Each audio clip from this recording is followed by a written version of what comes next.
Good Friday morning, guys. My name is Jerry Miller, and welcome to Real Talk with Keith Smith, my talented, timely, and well-researched friend who evidently has a pair of clippers on set. This is somewhat terrifying. Are they working? I bet you people can hear it. Why don't we do this? The show is presented by Yes Realty Partners.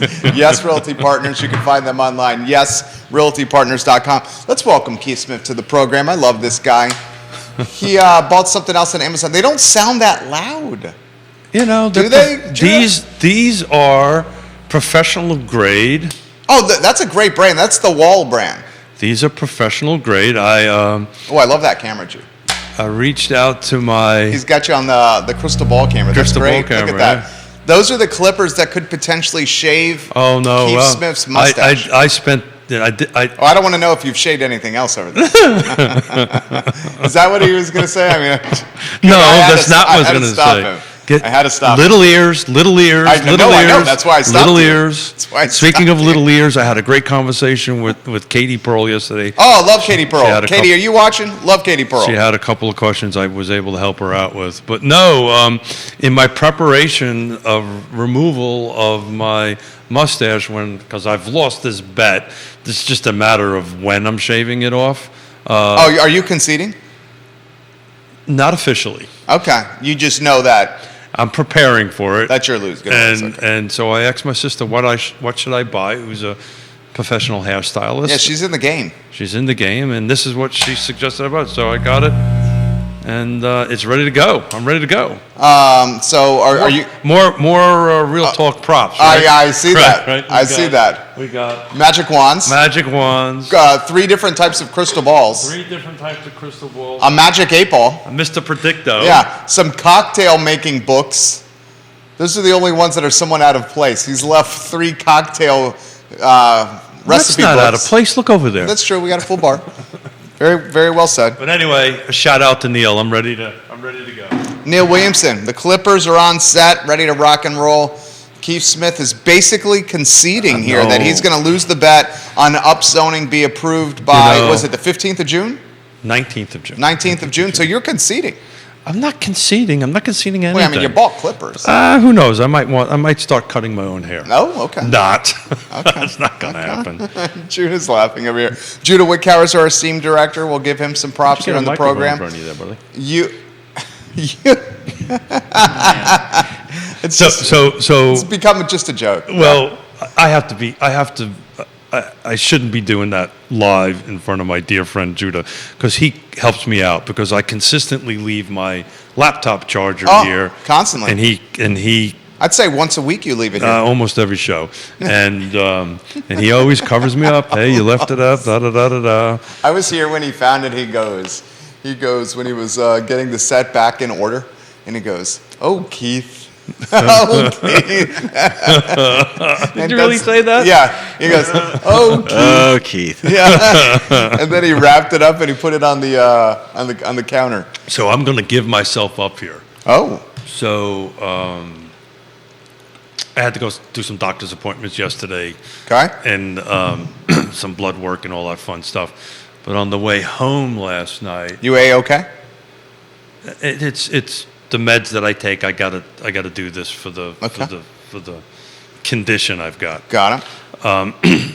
But anyway, so Judah, you and my wife should get together and have a conversation, because on the way home, right, we took one car in. So we live in Fulvana County. So you got Food Line. Across from Food Line is the gas station. I'm driving, I'm looking at the car, and I go, wow, I need a little bit of gas. And Yonna goes, you know what? We need a little bit of food. So drop me off at Food Line. You get the gas. When you're done with the gas, come pick me up. Okay, honey, that's what I'm going to do. Okay. Would you want to take a gander on what I did after I put gas in my truck? What'd you do? I went home. You went home? You forgot Yonna? I forgot. Oh. I went home. I pulled up to the thing, and I went, oh. I guess that's better than like going to the bar or something. Patricia Irby, welcome to the program. You have a great forehand on the tennis courts, Patricia. I left Yonna in the thing, but in full disclosure, I got there. She walked out. I owned up. I owned it up. I said, honey, you won't believe it. How long did you make Yonna wait? You're better 7/8. Oh, we're only the Food Lion to our house is less than a half a mile. Oh, okay. All right. So she didn't wait that long. She didn't wait at all. By the time I got there, she walked out. The Okay. timing was perfect. I could have kept it quiet, but I didn't. You owned up. I owned up to it. Look at that. That's why you should consider Keith Smith for your real estate closings, because he owns up when he forgets his wife at the grocery store. I do. But she said to me, she goes, "You're such a damn airhead." So there you go. Smith the airhead. Oh man. Well, we love you around here. Thank Happens you. to the best of us. It happens to the best of us. Exactly. That was your official response in the text. Bill McChesney watching the program. He Hey, says, Bill. Keith, you can give Jerry a trim. He still needs one. Thank you, Bill. Well, I have to tell you, that's Love you, Bill. Bill. Bill, you've got a point there, because the set that came with has all these little clipper things. How about Jude? Jude's got a thicker beard than me. Can we get Jude on a free shot? No. He's talking about the pompadour. He's talking about. Is he talking about? Well, told you I missed my haircut. I'm getting it next week, Bill. he's It is talking getting a little he's long. talking about- I think he's talking about the beard. Were you talking about the beard? Yeah, we're supposed to talk about real estate, right? Yeah, we could talk anything you want. Evidently, you're the executive producer. That shows up like a minute after the show's supposed to start. I think it actually looks good on you. Well, thank you. I But appreciate I'm not the one that matters, right? Well, I mean, the beard, like anything in life, has a cycle of life. And Apparently, it's- my mustache does yeah, too. your mustache is approaching the end of its life. Yeah. 30, let me see, 30, how many years? 80, somebody do some quick math. 85 to now. How many years is that? That's a long time. I can't do that math in my head. Let's just say it's a long time. It's a long Talking time. 38 years. 38, yeah. 38 years with a mustache. Almost he's gonna 4 shave it decades. in a handful of months. All right, let's talk market here. How's the market looking for you? Yeah, so I think it's the same of the watt to watt, right? We're bringing homes on the market, in the car footprint at a pretty steady pace compared to this time last year, and they're going off the same volume as last year. Again, I've just pulled it up today. Going back seven days, 53 came on, 74 went off, right? So we were talking about this ratio last year and thinking it would get better at the beginning of this year, and it really hasn't. And it just seems like we have on day after day, show after show, the same conversation about inventory and all that stuff. But man. That's it's just doing that. And if you take and I said this earlier this week, if you take a deep dive into the pendings, what you're seeing though is a lot of the homes that were on the market for like double-digit days, 20, Yeah. 30, some triple-digit days, 100 days, are now coming off the market. So these were homes that probably went on the market in October or November, that kind of thing, that are now being sold. So I'm really super interested on what the volume, what it's going to look like the end of this first quarter. But it's not getting better. When was it? A couple of days ago, we looked at a home for our daughter in Richmond. Nice neighborhood. Nice. What neighborhood are we talking?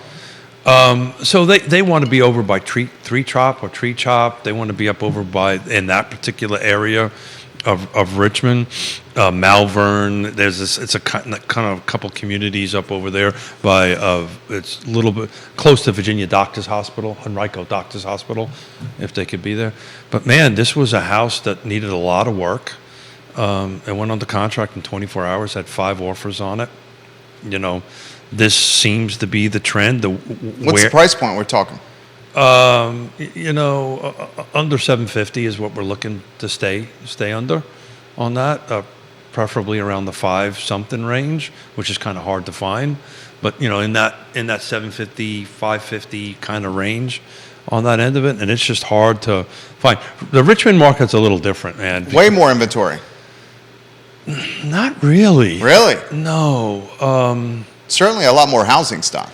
There's more volume, right? There's more ability to have more inventory for what it's worth. The market, the areas in Richmond change very quickly. Here, remember that rubber band, that pear-shaped rubber band Yeah. that I was talking about? over there's these little micro rubber bands, right? And if you're in one, that's great. If you're not in one, maybe not so great. And that's why, we coined the term micro markets matter, because they do, and it's everywhere. But it's time for trusted advisors, man. Time for trusted advisors. Do you see rates are dropping, guys? Scott Morris has predicted of Ross Mortgage that we're going to see 4s sometime this summer. That got a lot of folks excited. Keith Smith has cautioned those excited by dropping rates. You've cautioned, right? Is that the right word? Yeah. What'd you say? It concerns me. That's what I'm saying. Explain why. Well, the fear or the caution or the concern that I have is that there's so many buyers in this buyer pool, we'll not increase that buyer pool again, right? So we reduce the buyer pool. I use this acronym or use this explanation all the time. The buyer pool was the 20-foot section of a 10-meter Olympic diving platform pool, right? It's 20 feet deep. It might be 15 feet deep right now. And the inventory is kind of the kiddie pool kind of side of the thing. And that kiddie pool may be going up a little bit.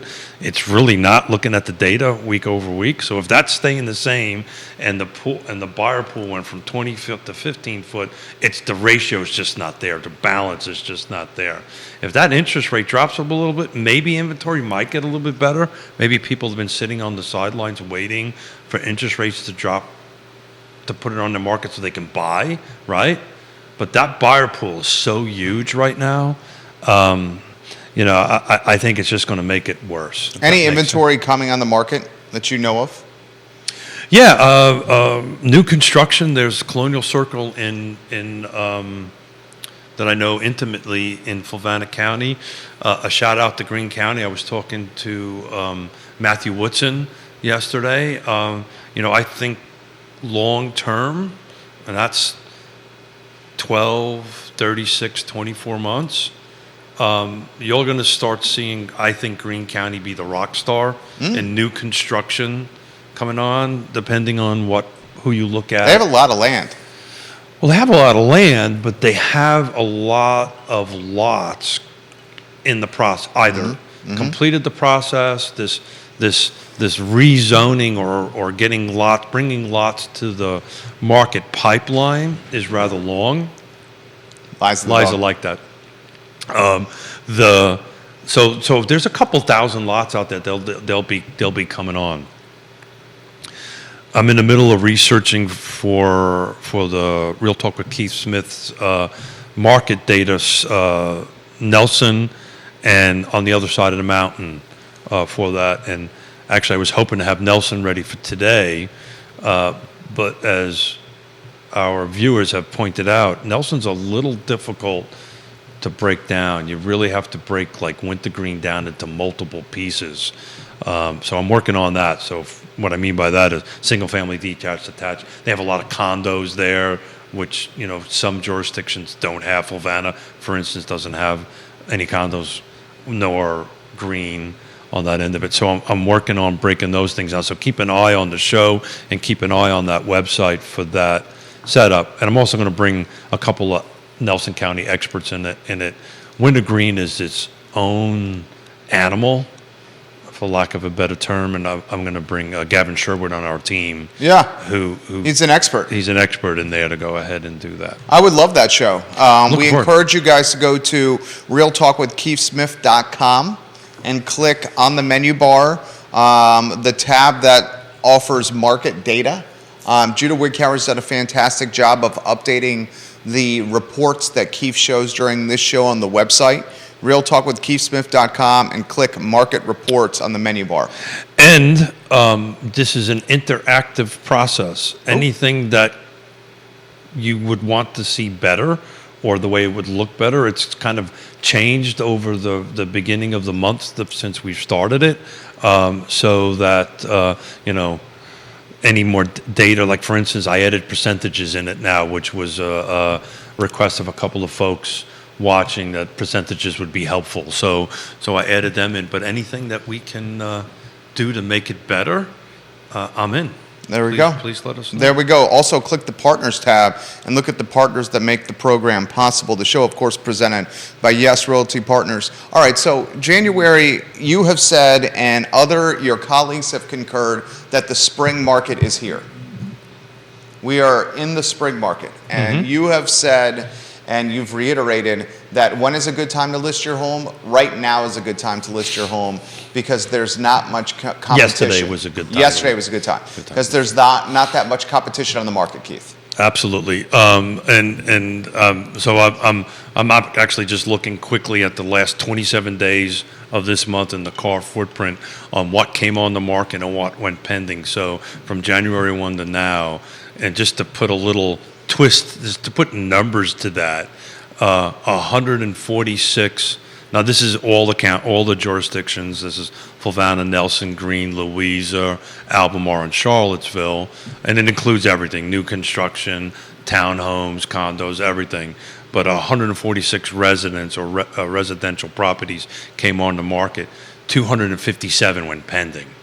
So that's just, if you are thinking about putting your house on the market, that number alone tells you it's the right time to do that. That being said, you need a trusted advisor, because if you're not in the right location, the right price, the right features, the right condition, that fifth one is timing may not work for you, right? So we need to determine location. That'll determine price, features, and condition, and then is this the right timing to put it on? But to make a long story short, now's the time to do it. I'll tell you, we're having conversations with folks that want to list, that we're having this conversation of, well, I want to wait. We talked about this on Wednesday with Scott Morris, with Ross Mortgage, that, hey, I want to wait until interest rates drop a little bit before I list. And we're, again, assuming they check all the first four rights, right? It's the right location, price, features, and condition. You may not want to wait because your competition may grow at that point. Your buyer pool isn't shrinking; it's probably going to grow. So if you're going to get in front of more eyeballs or more potential buyers now. That if we do this in May or June, or July or August, or when this interest rate kind of drops below 5, then people are going to start diving into the buying market, but also you're going to start seeing an uptick of people that may be sitting on the sidelines for listing coming in. So if we're in the right place now and you're ready to do this, listing is the right time to do it. Comments coming in fast and furious. Patricia, cool. I saw your Patricia fingers Irby, the talented tennis player. She's very good. She says, I agree. The spring market has already arrived. Spring market has already arrived. Folks from Nest Realty, welcome to the show. Some folks over at Avenue, welcome to the program. Hey. Please shoot out the realtors that are watching, right? This is, we really don't have much of a schedule, show flow set for today. We really want the viewers and listeners to kind of. Well, let's ask Patricia a question. Yeah, so she's watching right now. I was going to flip it around. Does Patricia have a question for us or for me? That is there something I can do to help her? What are you seeing with the market, Patricia? What are you seeing with your clients? What are you seeing with the market? Relay some perspective on air. Multiple people, Kevin Yancey and Nelson Lee, are both asking about investor properties with rates dropping and the weather warming. Will we see investors back in the game because they've been on the sidelines for a little while? They've been on the sidelines for a little while, and I've actually had a couple of clients that want to be investors. They're not in the space yet. The reality of it is mostly you're dealing with cash, so you've got to have the cash reserves or seller financing or some other mechanism. On the traditional loan side, if you're not able to bring 20% cash to the table minimum, it's going to be almost impossible to get a traditional 30-year investment, 30-year AM investment loan. The other thing is the pricing too kind of impacts a little bit on that, right? Right, because I've actually had a conversation with Suzanne Reel, and I talked to her this morning. There you go. Ally Property Ally Management. Property Management. Ally Property Management manages his rental and one of mine. She's fantastic. And I'm trying to sweet talk her to come back onto the show. I think she would do it. Oh, absolutely. So, where are we sitting with the rental market, right? Is rents stabilizing, or rents going up, or rents coming down, that kind of thing on that end of it. But to make a long story short, you've got to get the math to work, right? If you're buying for this and the rent is that, are you negative cash flow or are you positive cash flow? So as pricing is increasing, it makes it a little bit more difficult to do that if you're borrowing money, right? Cash, on the other hand, is a different story because sometimes it's a 1031 exchange, right?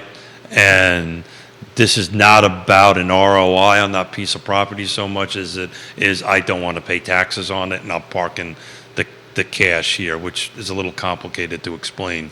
But the bottom line is I don't see that. And just to go to the news cycle, some of the big Wall Street folks are starting to get out of this. We know our friend Zillow's gotten out of it, the iBuy kind of thing. But some of these Wall Street firms that were buying single-family detached in blocks are starting to rethink that a little bit. Patricia says, we asked her, she offered an update. Her buyers that she's working with right now are more serious, and they're trying to get ahead of the buying crowd, and they're actively attending open houses as we speak. Well, that is so cool that she mentioned open houses because on our, and by the way, Patricia, you're a rock star. Cheers. So I just happened to do an analysis of, this was on Monday, the 7-day analysis we did. And I just want to laser focus on the open houses to Patricia's point. Roughly this week was actually last week's. Last year, that same week, there was only 3 open houses. This last week, there was 18. Looking at the current open house list, just to kind of give you an idea, there's right now, as of this moment, there's 34 open houses. So we talked. That's a lot. We talked about this a long time ago, right? Would open houses ever come back? Yeah. They're coming back. Well, in the beginning of COVID, the prediction was that the open house would be completely forever eradicated. Yeah. Uh-huh. Remember? Mm-hmm. Because many realtors on the show were saying that the open house was generally just an opportunity for the host of the open house to meet people and get the personal brand and a call to action message out. And it was less necessarily about the house itself. I think that's different now. I think and Patricia, please chime in, right, on your experience. I'm finding with conversations with the mentality of the buyer now is kind of circled back to, I want to see it and touch it. That's exactly right. Yeah. That's exactly right. And an open house is a great way to do that. From an agent's perspective, it's also a great way to meet people and get the brand out and grow your business. Yeah. And get your brand out. Yeah. But from a buyer's perspective, it's also a great tool for sellers too. Right. So if you're thinking about selling your house and there's an open house around the corner, you'll see that happen. If they'll walk in and take a look at it, just to kind of get an eyeball on what's going on in your neighborhood. But right, that's on Monday. That was, hold on a second, I'll double check my numbers. On Monday, that was 18 open houses. Today it's 34. That's a lot. There's 34 open houses. Grayson says, are folks being incentivized to attend the open houses, Keith? Maybe 60, 90 days ago, the gas cards were floating around to get people to come and win a raffle. Yeah, I don't see any of that. No? To incentivize. I just don't. So that was a tool back in the dark days of 2008, 9, and 10 where you just couldn't get anybody to show up, give them a gas card. It was really geared more towards broker open houses, right, where you would have real estate agents come in and tour them. You would go ahead and have a raffle to give it away. The inventory is so low. I don't really think it's a matter of getting people in to do that. So that kind of implies that we're having a problem with buyers getting into the house. Again, it's a matter of the location, the price, the feature, and the condition. Assuming we're checking all those boxes as a thumbs up, you will get traffic. So that's probably not the case right now. I haven't seen it. Maybe others have on that end of it. It would have to really start swinging that pendulum off to a buyer's market from a seller's market for that to happen. Would we expect, Kevin, I'm weaving yours back in the mix here, and thank you for the comment. Do we Kevin, expect... by the way, thank you to everybody that chimes in. You make me better, for sure. Make the show better. Make I love the it. show better. Yeah, it's fantastic. Will we see investors listing properties now that buyer demand is creeping back up? So that's what I was trying to get to. Yes and maybe no yes. Oh.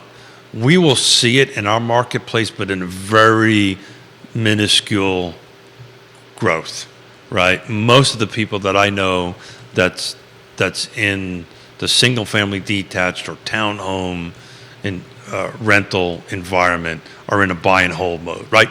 Are you? I know I am. The one that we own, I make an assumption you are too, on that end of it. For a while, absolutely. And it's just because it's only going to appreciate in value and so forth and so on. The BlackRocks of the world, they were like in Phoenix where they bought like whole neighborhoods, like hundreds and hundreds and hundreds of houses. In those locations, I think they're going to have an impact on inventory. We don't have that here, right? We've never had that here. You would have, small to medium size investors that had groups of them, but none of these huge amounts. Mikkel Anderson watching the program. Mikkel, thank you for your questions here. Keith, with interest rates dropping and as you've indicated, more folks interested in buying a house now that rates are lower, does he expect a selling frenzy like this time last year? I think we're there already. Wait, you think the selling frenzy is at the same momentum and clip as last year? I'm looking at the numbers. I'm looking at the pure. We have to define frenzy, right? Let me try to, right? But I'm just purely looking at numbers. The volume of units that are coming on and the volume of units that are going off in a week-over-week basis is comparable to last year. What's the difference? Why don't we... there's no... maybe what Mikkel is asking is no inspections, appraisal gap coverage. Yeah, we're seeing some of that in transactions. You're seeing no inspection transactions. So realtors that are watching, ask them, what are they seeing in their transactions? I know ours, we're seeing... I'm working on closing one right now. No inspection transactions. No home inspection, yeah. Appraisal gap? No, I think appraisal gaps have kind of worked their way out. I think pricing, the market the sellers have kind of gotten to where the market's supposed to be. So your pendulum is completely 100% swung onto seller's market. I don't think we ever got out of it. Now, and that's what I wanted to take a look at what sold in the last 27 days in the car footprint, what the median DOMs were. So these were how many days on market before it went under contract and closed. It's 19, right? So there's 187 units. This is the whole footprint, right? And the whole product type. It's a huge circle around the area. And it goes everything from Louisa, Augusta, Fluvanna, Charlottesville. But just looking at that analysis for 27 days, we were 19 days on market, median sales price was $402. Again, that's everything from condos to townhomes to single family detached. 19 days. That's crazy. Average was 45, so it kicks out the high and low, the median on that end of it, and kind of gets into the middle. But you're at 20, and even at the average, we're not even coming close to the 60-day. We're closer than 19, but we're not at the 60 days DOM. the word frenzy, I think that was more mass media pushed last year and whatever it was on that end of it. But purely looking at the data, and I want somebody to tell me I'm wrong, but looking at the data, this is feeling just like it was last year as far as coming in and going off. Well, and you would think as rates drop that the momentum's only going to uptick. That's the reason I said I'm a little concerned about Well, that's why you alluded to it. it may increase the inventory a little bit. We hope. Right. But look, the only way inventory really, and this is a shout out to my friend Neil Williamson, the only way inventory really is going to increase is the local jurisdictions are going to have to allow more building, right? Take Charlottesville. McHale follows up and he says, inventory increase is going to be difficult with nothing left to develop in Charlottesville. Kevin asked a similar concept or question, where are the dirt parcels that someone could build new construction in Charlottesville? So multiple people asking about new construction. The only path forward on that is the flum. Is losing my mustache. Right. There is no areas in Charlottesville to develop. I mean, I'm sure there's a few, but it's significant.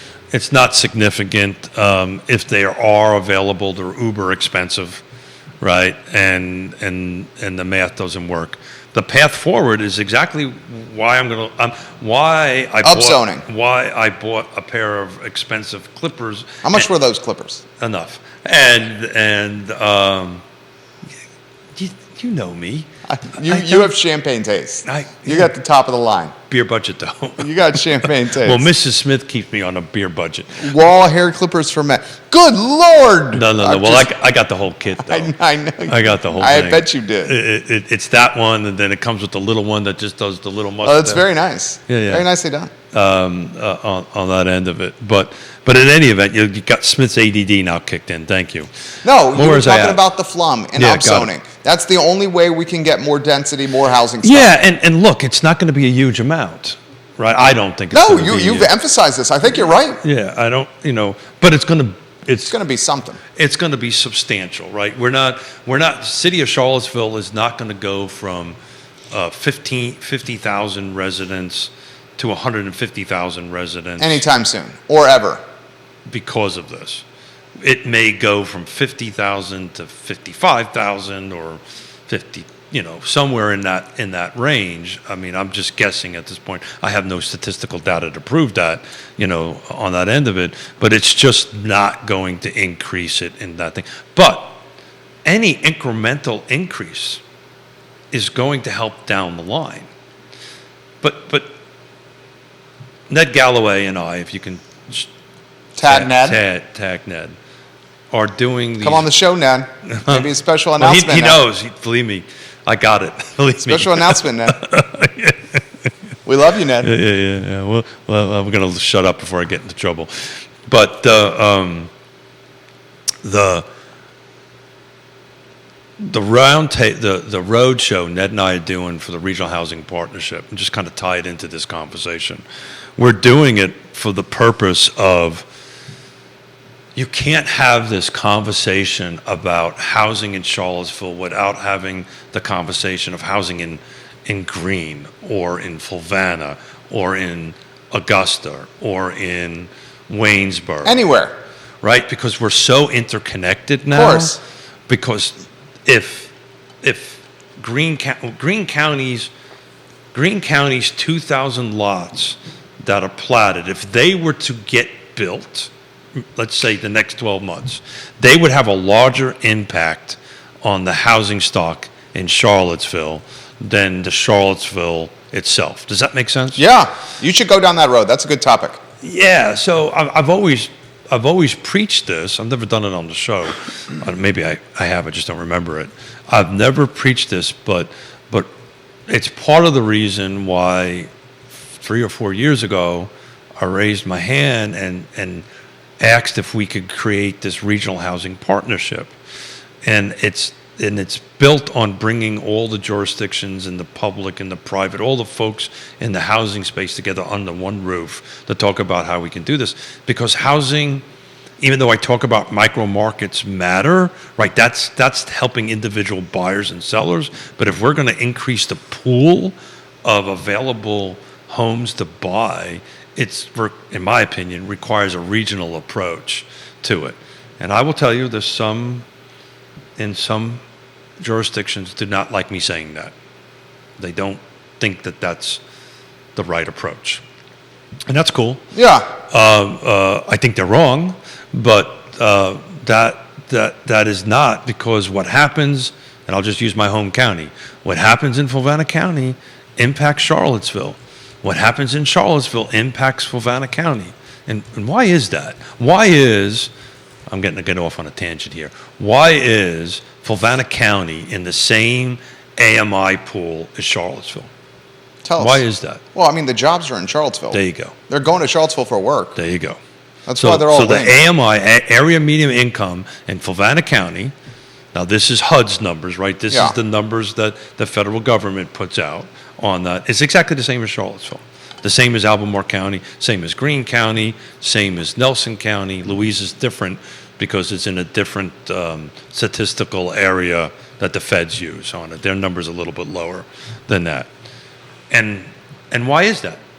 Because 60%, huge percentage of Lake Monticello drives from Lake Monticello to work in Charlottesville. Yeah. And those dollars go from Charlottesville. They should be in the same.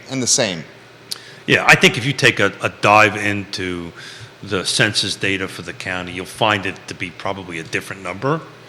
But the census data that the federal government, the HUD, uses for that, and that's important for loan products. And this is really a Scott Morris conversation. But for federally backed loan products, this makes all the difference in the world, this AMI. Also makes a difference with the land trust, right? Because we gear our 80% area median income based on that number. We have to federally do that on that end of it. Why? This question's come in.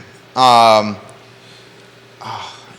gonna mess your Anna Lynn, I believe, says, why does the land trust not get more support locally, Mr. Man. Smith? Oh man, Anna Lynn? Anna Lynn. Anna Yeah, I Lynn? think it's Anna Lynn. It looks like Anna Lynn. First of all, love you. Yeah. Thank you for saying that. Well, why doesn't it? Wow. I got to be careful. I know. Right. You do have to be careful. I I was hesitant to ask the question. Yeah. So I got to be careful because I wear the hat as a chairperson. That's what I'm saying. Right. You don't have to answer this question. No, You can take the fifth. no. I think this is a legitimate question to ask. The short answer is, I wish the hell I knew. Here's an example. Because the land trust in Richmond, Maggie Walker, Stop this. Stop is it. a fixture. You're reading my mind. Yeah. Yeah, totally. I'm going to start on the positive side. Okay. Ned Galloway and I gave a presentation to the city council and the regional housing partnership. The structure of the presentation is we talk about it, what it does, what it's good. I run through some numbers similar to what we do on the show on that end of it. And then we ask questions, we answer questions from the local elected officials. Okay. That conversation at the second half went to land trust questions all the time, which I had to respectfully say, look, I'm here as the RHP vice chair. Ned's the chair. I'd love to come back to talk to you about the land trust at a different meeting because we have other nonprofits part of the regional housing partnership. I felt it was unfair to talk about one, not talk about all of them on that end of it. The name of, we've been able to successfully do 24 permanently affordable houses in roughly 18 months under the land trust. So there's 24 teachers, nurses, frontline workers that are in new construction homes with our partner with Stanley Martin Homes, we could not do it without them, without a doubt. Another fine sponsor of the show. Love Stanley Martin. Couldn't do it without them. They did the right thing and showed up. But they're living in Albemarle County instead of Buckingham or whatever. That being said, we have the ability to reduce that You know what our one limiting factor is? Money. There you go. Yeah. Well, and land. No, I got money. I can solve the land problem very easily. Well, why does it have more momentum? So it has momentum amongst the elected officials. Every jurisdiction knows about it now. I'm going to check that off as a really good thing. Okay. What we need is the money. Matter of fact, thank you for doing that. I was going to talk to you about after the show about help me do a GoFundMe account. Huh. Let's paint a picture. Maggie Walker is multiple years younger than the land trust. That's the one in Richmond. If I'm going down a rabbit hole, stop me. No. They started it, went out and reached out to corporate and local sponsors and raised $5 million cash. Right. They opened door one with $5 million cash. We got to beg, borrow, and steal for grants to go and do this. So let's paint this picture. We GoFundMe, right? And all of a sudden, we raise $5 million cash. The good that we can do with that is off the chart. Monumental. So I can go into the land trust can go into Belmont and buy a $750,000 house. Turn around, keep the land, sell it at a reduced price for the 80% AMI buyer, and just keep on reproducing that. You take your $5 million, you shove it in an interest-bearing account, you call the Erpies up, and you say, do me a favor. Nicholas Erpies watching. There you go. Hello, Hey, Nicholas. Hello, Love you, Nicholas. Make me some money on my $5 million on that. It starts generating its own revenue. We start buying stuff, putting people in, and it just continues. And guess what? I mean, I would think there Guess why Maggie Walker is successful? It's got the money. They started With $5 million. with $5 million. Why? Well, I mean, everyone's talking affordable housing. Everyone's talking about housing for nurses and teachers and frontline. You know, Is the talk cheap, or is it actually going to walk? So I don't know if anybody's really ever asked. I know I haven't really went down and start bank because I was frankly working on creating the systems that work, which we now have. I never really went around and knocking on doors and going, "Hey, so and so, would you mind donating $1 million to this?" Right? Where Maggie Walker's structure was a little bit different. They have these huge corporations in Richmond that just wrote huge checks. Got it. Right? I mean, just huge checks on it. You know, and they have that type of capital to do that. You know, to DuPont, for instance, they just wrote a huge check, right? Here, we've got lots of individuals, but we generally don't have these large DuPont-style corporations, which is really UVA, right? That'll write $1 million+ check. We don't have it. That's the big holdup. Who is Tina Smith your mom? That's mommy. Mom. She sent me a friend request. Did she really? Yeah. Oh. Okay. Oh man, I can't accept her friend request because I'm at the max capacity. We gotta figure out how to accept Tina Smith's friend request. Oh, you better accept mom's request. We love you, Tina. If you don't accept mom's request, you're Love not you, going Tina Smith. you're not going to be part of the family any longer. Love you, Tina Smith. And she talks about you all the time. Drives me nuts. I feel like I know her. It's really the first I show up. There's two things she asks me. My dearest buddy that I was in the Corps with, Ray Beal. How's Ray? It's not like, how you doing, Keith? How's Ray? And then the other thing, how's Jerry doing? How's the baby, actually? That's the real baby? question she asks. Our son is doing great. He is 2 months old today. 2 months has flown by. The mother of five. That's our youngest. Our oldest is almost 5. My mother's oldest of 5. Let's see if I get this right. Grandmother, I think of 13. Tina has 13 grandkids? I might have that math off a little bit. You should know that. I should know that. But I know this. How many grandkids do you have? I know this number. She's the great-grandmother of 3. There you go. Because they're mine. So that I got that. I got that great-grandma right. of 3. But I think it's 13 grandchildren that she has. That's impressive. You have a beautiful and wonderful family, Tina and Pop. Patricia's got a follow-up for you. Hey, Patricia. Keith, what's happening in the Greenbrier neighborhood? I saw a post this morning about an area of higher density zoning. Any info you can share on that? I saw that also. I have not really had a great opportunity to dig into it that much. Um, um, Ned and some of the folks with Albemarle will be able to help us a little bit more with that. But there will be projects that come up that are trying to go ahead and do this, to increase the density. And there's two paths to this. That more is always, again, some people may disagree with this statement, but more, it's just economics 101. If we have more residents for people to live in, it is going to help the inventory, which is going to help the buyer pool, which is going to help us get to a balance, right? I'm not that smart, but that kind of makes sense to me on that end of it. But look, I know this much, and I have to dig into that project. You know, I'm sure it's going to be resisted quite a bit. You know, NIMBY is going to come out. It's going to take a long time to get done because there's a ton of red tape to get there. And the impact on that is probably not going to be felt, assuming it gets passed for quite, I don't even know the project in detail, but I know those things are true, right? It's going to be opposed. It always is. It's going to have to go through an absorbent amount of red tape, which is going to cost a ton of money. And whenever it gets approved, coming to the market is going to be a long time off from today. That's why Greene County, I'm watching real closely. It's gone through that funnel for like 2,000 units. So it's a matter of finishing the funnel and producing them.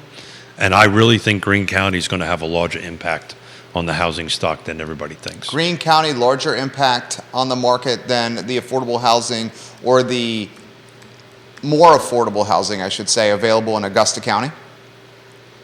You'd say yes to that because of the proximity of Greene to Charlottesville. Yeah, It's closer. I would say yes to that. It's funny.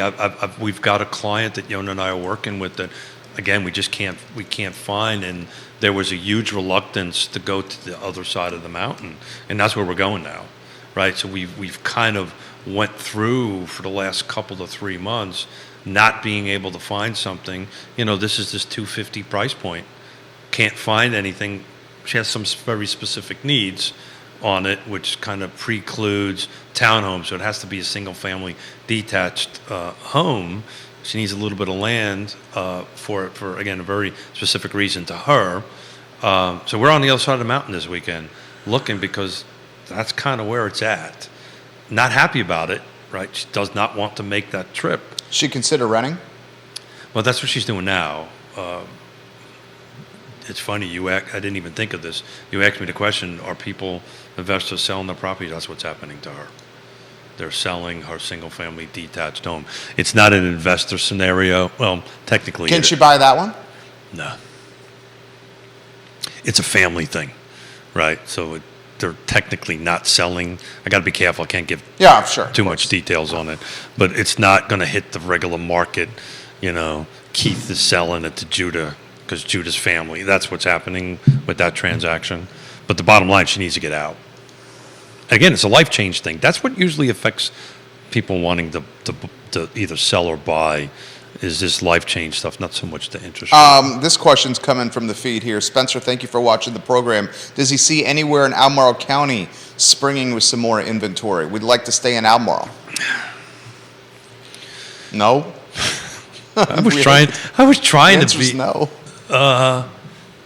Yeah, there's some projects rolling, there's some projects coming in. These are things that are pretty transparent, anybody can find them.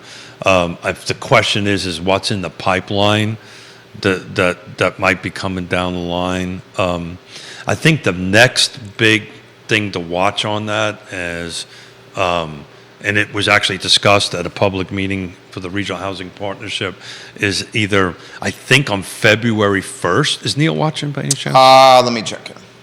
And somebody can check it on the Albemarle County agenda. I believe on February 1st, they are going to start in earnest discuss, or is going to be presented, the affordable housing incentives that I guess staff has put together on it. I don't really know the details of it, but I will be at that meeting because Ned and I are giving a presentation to Albemarle County on the Regional Housing Partnership. So I'll probably see Neil there, and I'm going to hang around and hopefully participate in that.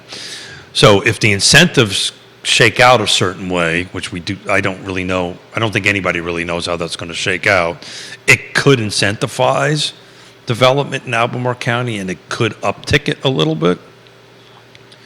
That being said, the timeline's going to be a little bit lengthy. Do we have the political capital for more development in Well, Albemarle County? yeah. So it really they look 2 years ago they adopted an affordable housing policy that they can't really enact because they haven't got the incentive program done yet, which hopefully will be now on February 1 or awfully close to it. So if the right tools are put in place, that's the political capital is a tough question. That's going to be something we're going to ask when we start our political roundtables in February and March. To ask them. I'm talking pure mechanics of it. If they do that, it'll make the path a little easier, a little bit smoother through the process. More questions for you here. This one's a Am I good doing one. good today? Yeah, doing well. Do I need more coffee? You're always doing well. Caroline says, I know you guys talked about this on your Wednesday show, but can Keith address the additional biotech institute that UVA is bringing and how he thinks it's going to impact this community? Well, it's going to impact it big time. Man, I tell you what, yes, but I'm going to twist that around a little bit. I read an interesting article this morning. And then I'll get to Neil next. Hello, Neil. Hey, Neil, how you doing? Love you, Neil Williamson. So what's circulating out in the real estate world right now, in the the Reese Media, the Inmans, all the news feeds that I watch, real estate related, they have an office here. Does the name CoStar mean anything to you? Yeah, absolutely. CoStar's got an office in Dairy Market. So CoStar, based on these articles, I was at Washington, started with, I think, a Post article or Times article, I can't remember which one. They're in negotiations to buy Realtor.com. Okay. So CoStar has been trying to get out of the commercial world into the real estate world to compete against Zillow. Kind of a little geeky thing out there, but it could really substantially change the So CoStar will offer some background. CoStar is an industry leader. CoStar is an analytics or a data or a news firm that specializes in commercial real estate information. CoStar's got an office in Central Dairy Market. Yep. Mm-hmm. CoStar is a powerhouse. They're a powerhouse. And the reason I brought in commercial real estate. The reason I brought it up in relationship to the Paul Manning or the Manning Foundation's biotech thing, this morning I just, for the heck of it, went in Indeed and see, well, how many job openings are in CoStar? And there isn't a ton of them. So they are out CoStar. So we talk about data. We talk about CoStar. We talk about Willow Tree. Willow Tree, thank you. We talk about, thank you for being able to speak Keith. Yeah, I speak Keith. All these, very proud of that. There you go. Well, there's a lot of things in this world you should be proud of. I'm very proud of That's not one of them. All these little entities, which is only going to increase growing people in, bringing people in. Of course, my brain goes back to, I better pick up the phone and call CoStar. How about some money for the land trust? But anyway, we're just going to see this continuing influx of these high dollar jobs.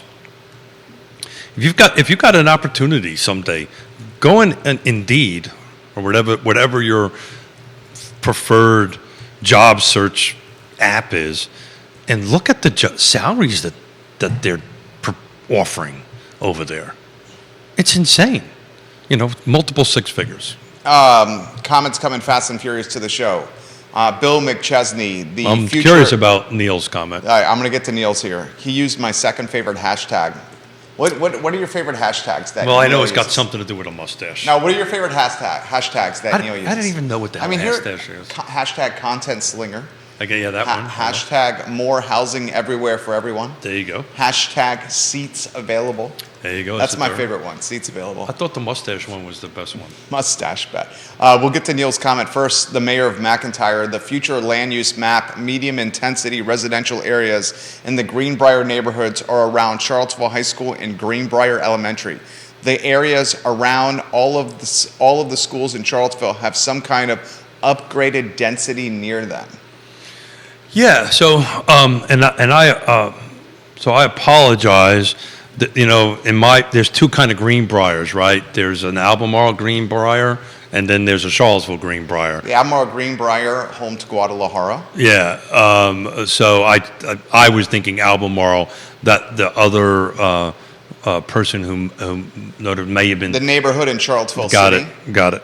So Neil. it doesn't change my analysis, but thank you for clarifying. Absolutely. Neil, expand the Albemarle development area. Staff has not fully engaged the development community regarding the proposed incentives.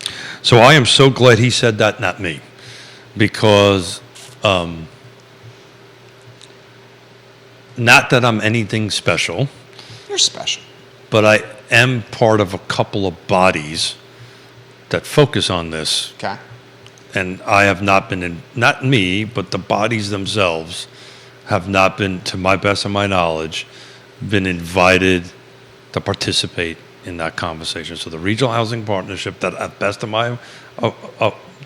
my knowledge, and as either the chair or vice chair, I would probably know this, that doesn't mean I actually remember it, but that's a whole different conversation, has been invited to weigh in on it. Just think about that, right?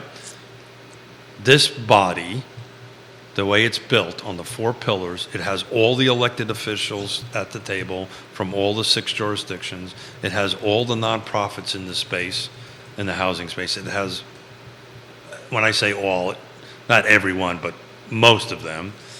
Most of the private sector folks. We got builders, bankers, all that stuff. And oh, by the way, we've got the people who we serve part of this on it. You would think they would talk to them. Seems like common sense. I don't know. Unless Neil knows something I don't know, and it could have happened at the staff level that I'm not aware of, but I'm pretty sure, because Mr. Smith would have wiggled his way into a meeting if I knew about it. I think you would have. I would have assuredly wiggled my way into a meeting. So now that's the reason I want to hang around, because I'm super curious on what they came up with. This question. I wonder if Neil knows. Are you not fearful that you will have a Starbucks on every corner if we continue with this path?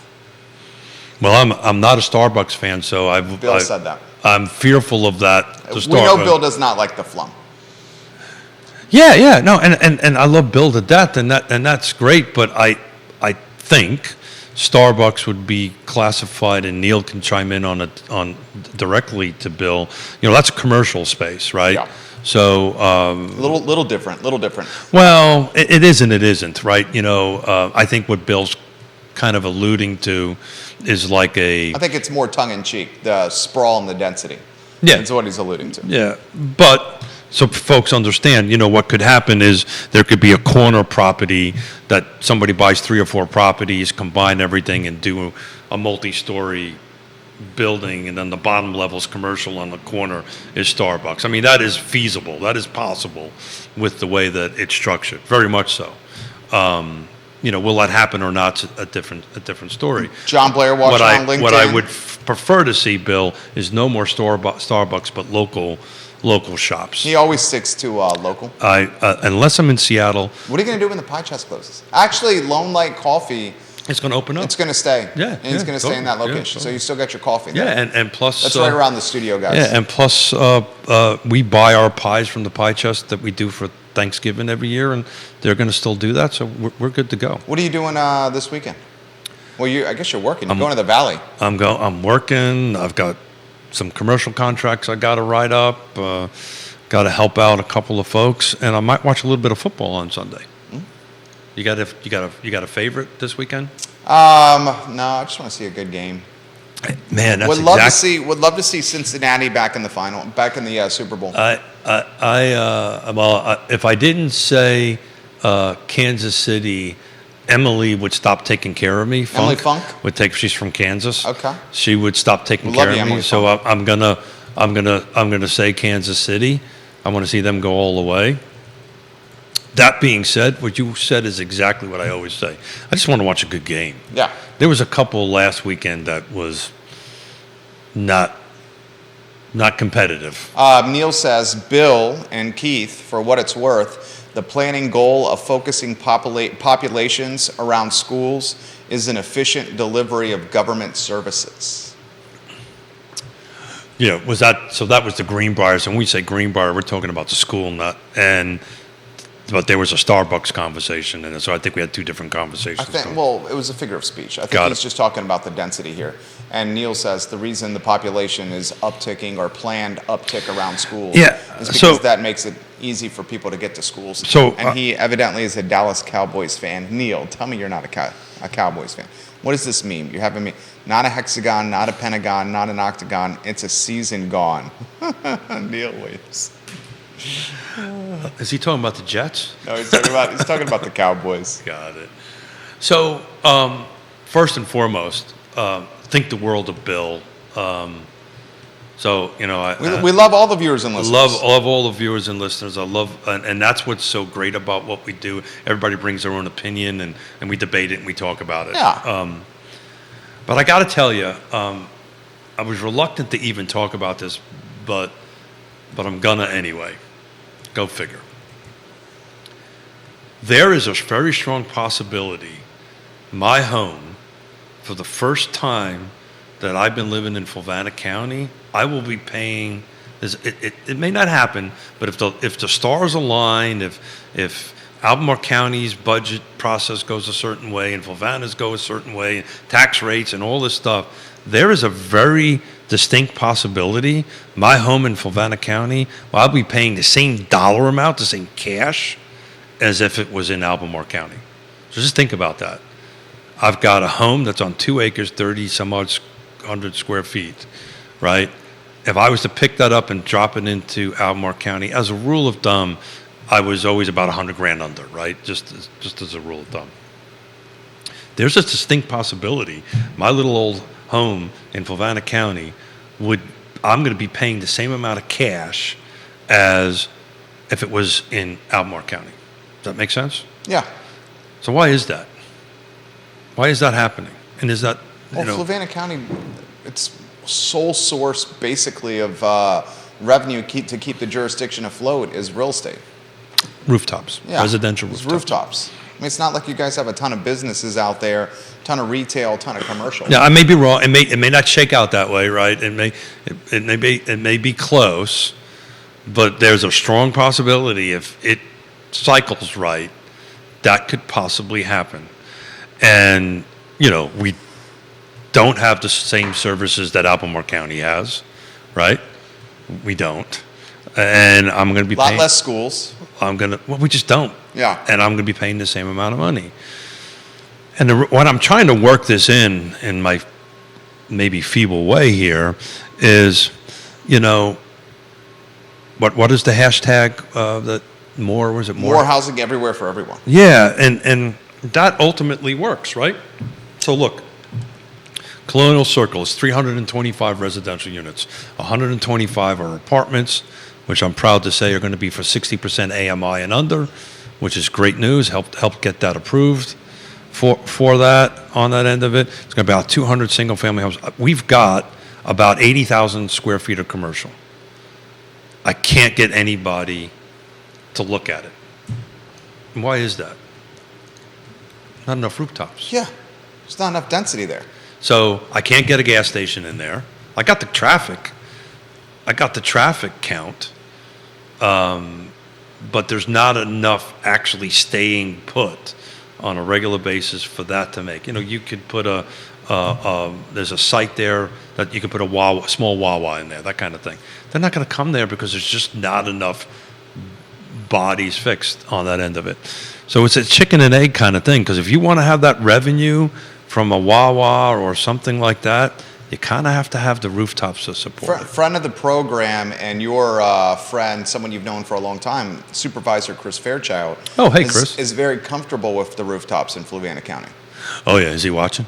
He's very comfortable with the rooftops. Yeah, and I, much like anybody else, I love him to death. I respect everything that he has to say. He got me. He was a little nervous when he was sitting on Santa's lap. That was so funny, Chris. You were sitting on Santa's lap in Yeah, a it was a little onesie. funny. In a onesie. Kevin Yancey says, Well, in a onesie, but nobody could see where his hands were.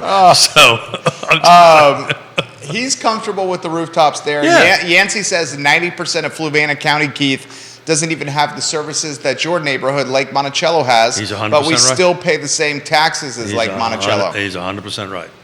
100% right. The only difference is I pay. You pay an HOA. I pay an HOA, which gets me a police department, by the way. Yeah.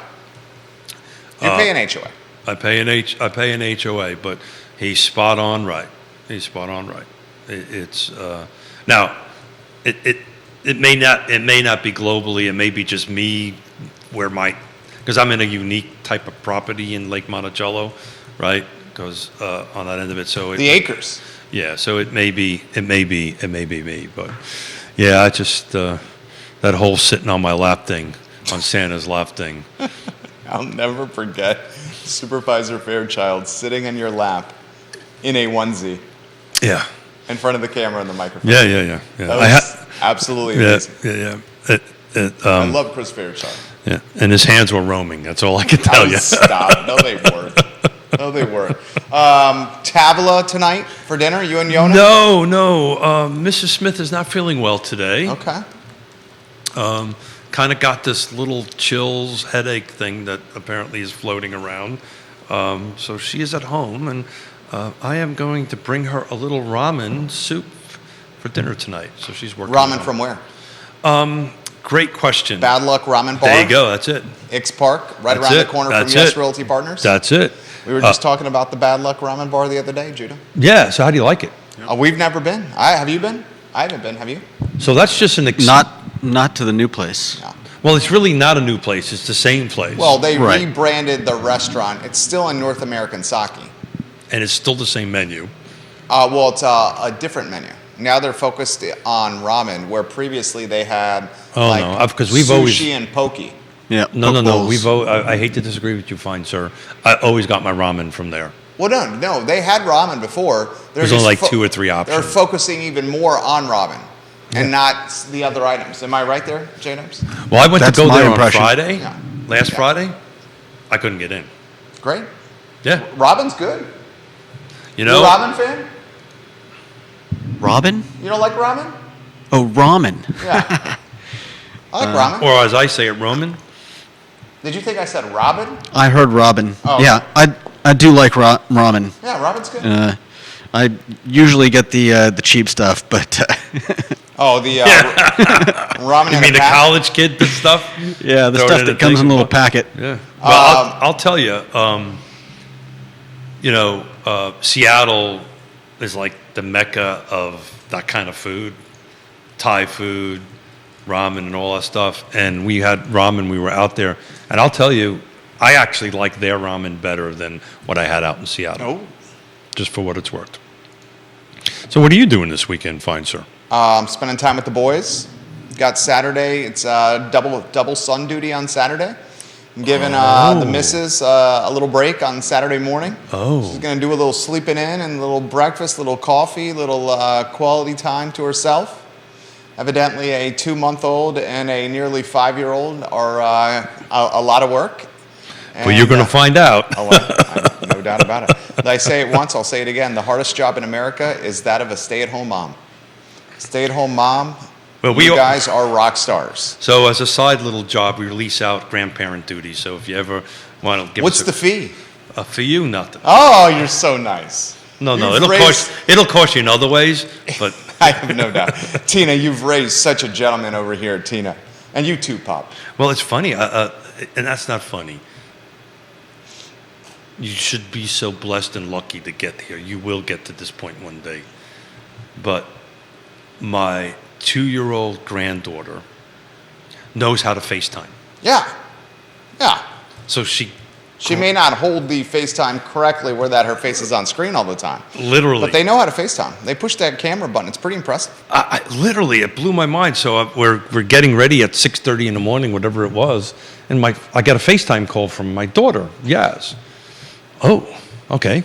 Yeah. We got a problem, and all I see is a nostril. Yeah. Sounds like our son. And she's running around, and the nostrils going all over the place, and calling me Pop Dad, and she loves the dog. So where's Forrest? And I got to tell you, there's nothing better than feeling than that in the world. And everything else is secondary to that. That is really an awesome feeling. I can't wait. It is unbelievable. I certainly love these two little boys with all I got over here. Keith, you are a stand-up guy. Oh, stop. What's the plan for next week with your talk show? Yeah. So we're going to talk after the show. We're going to do a little post-show production stuff. Okay. Trying to balance some stuff out. But what I'm working on is February and March, trying to turn out Friday shows into more local political roundtables. You know, I really want to start having this budget discussion with each jurisdiction, bring in Chris Fairchild, Tony O'Brien again, and say, okay, tell us what's going on in your county, and talk about budget, because these budgets are going to really be the ones that are going to drive what it's going to cost individuals, their tax rates on that stuff. So we're going to do that. I'm kind of lining up all the local jurisdictions on that, and Wednesday will be Scott, and Monday at the moment I was going to try to talk about Nelson County and Wintergreen, but the two folks that I wanted to bring in have some scheduling conflicts, so maybe just you and I on Monday. But, Love it. But Monday I was planning to take a deep dive into Wintergreen and Nelson County, but I'd really need a couple experts for that, and I'm trying to organize that schedule. You are a talented on-air broadcaster, my friend. Oh, stop it.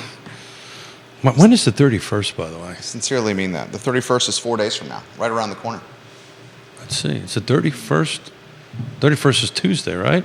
That sounds right. Yeah, so on the 1st, we might have a little bit of an announcement to make. Ooh, what's the announcement? I can't. I've signed an NDA. I can't do it. Oh, but I'm excited for But yours truly the big announcement. may have won another award. Ooh. Which I can't announce. Until the 1st of February. Well, until the 31st. Until the 31st. And looking at the calendar, it looks like a Tuesday to me. So Wednesday's a big announcement on Real Talk with Keith Smith. Could be. Go. All the shows are archived online at realtalkwithkeithsmith.com. We encourage you to visit the website. And no, check out the Neil, I'm not shows. getting committed. The Market Watch tab or the Market Reports tab on Real Talk with Keith Smith is a great resource for data in the area.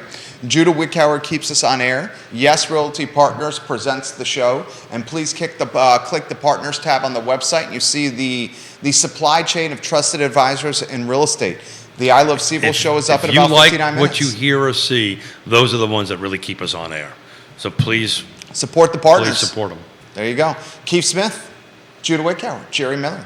I Love CVille show, 58 minutes. Take care, everyone. Bravo, Senor Smith. Bravo.